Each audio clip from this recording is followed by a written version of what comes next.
सूर्य। तो स्वाभाविक सी बात है, यही तो तारा है जिसके चारों तरफ अन्य जो ग्रही पिंड है वो इसके चारों तरफ घूम रहे हैं। तो स्वाभाविक बात है, इससे जो सबसे नजदीक है बुध ग्रह। कौन सा? बुध ग्रह। बुध के बाद कौन सा नजदीक है सबसे? शुक्र है। शुक्र के बाद पृथ्वी है। पृथ्वी के बाद मंगल नजदीक है। मंगल के बाद बृहस्पति है। बृहस्पति के बाद शनि है। शनि के बाद अरुण, और अरुण के बाद वरुण है। यानी सूर्य से सबसे दूर ग्रह वरुण, सूर्य से सबसे नजदीक ग्रह बुध, सबसे कम ग्रह शुक्र। बुध क्यों नहीं ग्रह नजदीक? तो ये है ना, क्यों?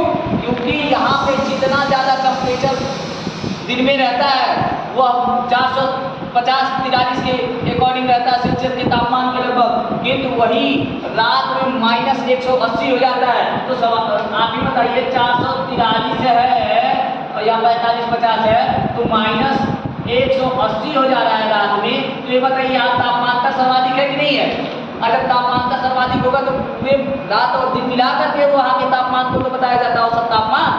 तो इसलिए यहाँ सर्वाधिक तापमान इसी कारण नहीं है, और शुक्र के सर्वाधिक तापमान होता है। तो सबसे गर्म ग्रह शुक्र, समझ में आया? नीला ग्रह पृथ्वी, समझ में आया? और लाल ग्रह मंगल, और सबसे बड़ा ग्रह बृहस्पति, और वलयाकार ग्रह शनि, सबसे ज्यादा उपग्रह वाला ग्रह शनि, समझ में आया? इसमें 82 उपग्रह है, इसके सबसे ज्यादा उपग्रह है वर्तमान में। उसके बाद अरुण, अरुण के बाद वरुण। लेटा हुआ ग्रह किसको कहते हैं? अरुण, समझ में आया? हरा ग्रह या लेटा ग्रह इसी अरुण को कहते हैं। क्लियर? दिमाग में आया? अब बात करते हैं हम थोड़ा सा इसमें। यह जो तीनों ग्रह है यहाँ से लेकर के चारों, ये इस ग्रह को कहते हैं पार्थिव ग्रह या पार्थिव ग्रह। क्या कहते हैं? पार्थिव ग्रह। क्या कहते हैं? पार्थिव ग्रह। इसको यहाँ से लेकर के यहाँ तक इसको कहते हैं जोवियन ग्रह, जोवियन ग्रह या गैसीय ग्रह। जोवियन ग्रह या गैसीय ग्रह। क्लियर? कई बार क्वेश्चन पूछा है कि निम्न में से पार्थिव ग्रह कौन सा है, तो जब अगर समझ लीजिए पृथ्वी शुक्र बुध में से एक है तो किसी को लगा दीजिए, नहीं तो और अन्य जो चारों ऑप्शन में से 3 ऑप्शन इसका रहेगा, गैसीय ग्रह का या जोवियन ग्रह का। ये दिमाग में रखिएगा, ठीक? क्यों पार्थिव ग्रह? क्या भाई, पार्थिव ग्रह जो है जब सौरमंडल का विकास हुआ, मैंने बताया था आप लोग को एक बार, जब सौरमंडल का विकास हुआ तो जो भाई बड़े कण होंगे, ठीक ना, जो गैस नहीं होंगे, हवा, हवा क्या होगा? गैस होगा तो वो ज़्यादा दूर तक उड़ के जाएगा है? और जो पदार्थ होंगे जिसमें वो तो नज़दीक ही रहेगा ना, रहेगा कि नहीं रहेगा?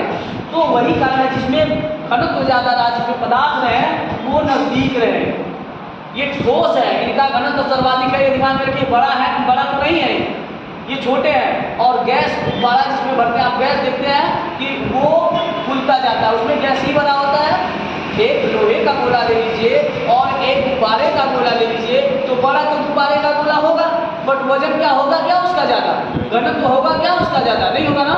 यानी घनत्व किसका होगा? इस लोहे के गोले को, मतलब इस पृथ्वी को, जो पार्थिव ग्रह है, जो नजदीक ठोस ग्रहों से, ठोस पदार्थों से बने हुए हैं। और ये तो गैस है, सब गैसीय ग्रह है, इसीलिए कहा गया इसको। ये गैस से, धूल कणों के गैस से बना हुआ है जब यहाँ होगा, इसीलिए इसे गैसीय ग्रह या जोवियन ग्रह कहा जाता है। और इनके आकार बड़े होते हैं।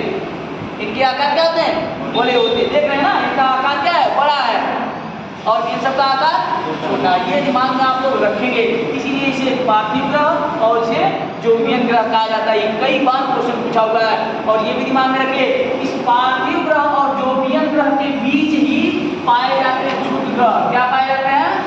क्षुद्र ग्रह। ये भी क्वेश्चन कई बार पूछा हुआ है कि ये बताइए निम्न में से किस ग्रह के बीच जोवियन ग्रह पाया जाएगा? तो मंगल बृहस्पति, पृथ्वी बृहस्पति। तो ये बताइए कौन सही है? मंगल और बृहस्पति के बीच में क्षुद्र ग्रह पाए जाते हैं, दिमाग में रखेंगे।